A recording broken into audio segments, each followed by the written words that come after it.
انتخاب رنگ کابینت اصولی داره که اگه رعایتشون بکنی در نهایت یه کار جذاب، زیبا و کاربردی به وجود میاد. با من باش تا تو این ویدیو بهت بگم چه کار باید بکنی.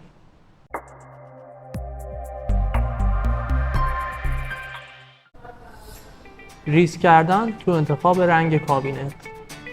برای انتخاب رنگ کابینت معمولاً از ریسک کردن و استفاده از رنگ‌های شاد و متفاوت در کنار هم میترسیم و اکثرا رنگ سفید رو انتخاب میکنیم. درسته که رنگ روشن مثل سفید زیبا، دلباز، همیشه در دسترس و روی مد هست، اما انتخاب رنگ‌های دیگه میتونه تفاوت چشمگیری بین محیط شما و سایر محیط‌ها ایجاد بکنه و همچنین تاثیرات مثبتی رو توی روحیه‌تون داشته باشه.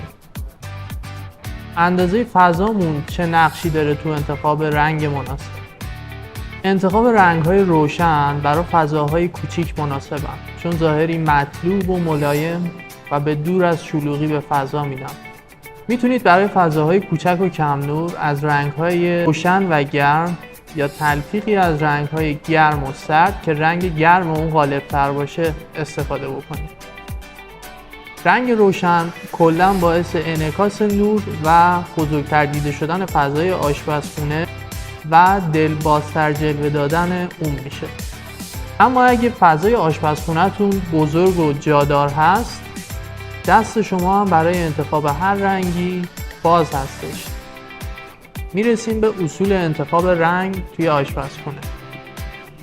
هیچ وقت بیشتر از 2 رنگ استفاده نکنید. این کار به خصوص توی آشپزخونه‌های کوچیک جز شلوغی نتیجه‌ای نداره. دقت کنید برای اینکه کارتون جذاب بشه توی انتخاب رنگ حتما از رنگ‌های مکمل استفاده کنید.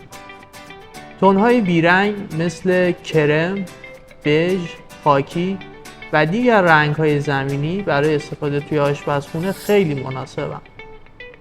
این رنگ‌ها به لوازم منزل ثبات و استحکام می‌بخشن و یه فضای آشپزی گرم، آروم و بسیار رضایت بخش رو ایجاد می‌کنن.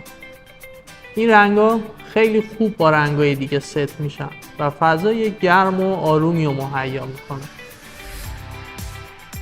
علاوه بر همه اینها به این نکات هم توجه بکنید. یکی از بهترین رنگ‌ها برای کابینت MDF رنگ چوب هست و بعد اون رنگ‌های سیاه و سفید در کنار هم توی طراحی کابینت از پرطرفدارترین رنگ‌ها هستن. برای تنوع میتونید از رنگ‌های شاد و مختلف استفاده بکنید، اما بهتره کنارش حتما از یه رنگ خنثی هم استفاده بکنین تا بعد چند وقت دلتون رو نزنه. مثلا اگه از رنگ خیلی شاد مثل قرمز استفاده میکنید، بهتره از یه رنگ خنثی و تیره هم استفاده بکنید مثل توسی تا رنگ جیغ قرمز باعث آزار چشم نشه. امیدوارم این پست براتون مفید بوده باشه و زیر پست بهم بگین که شما چه رنگایی انتخاب میکنید.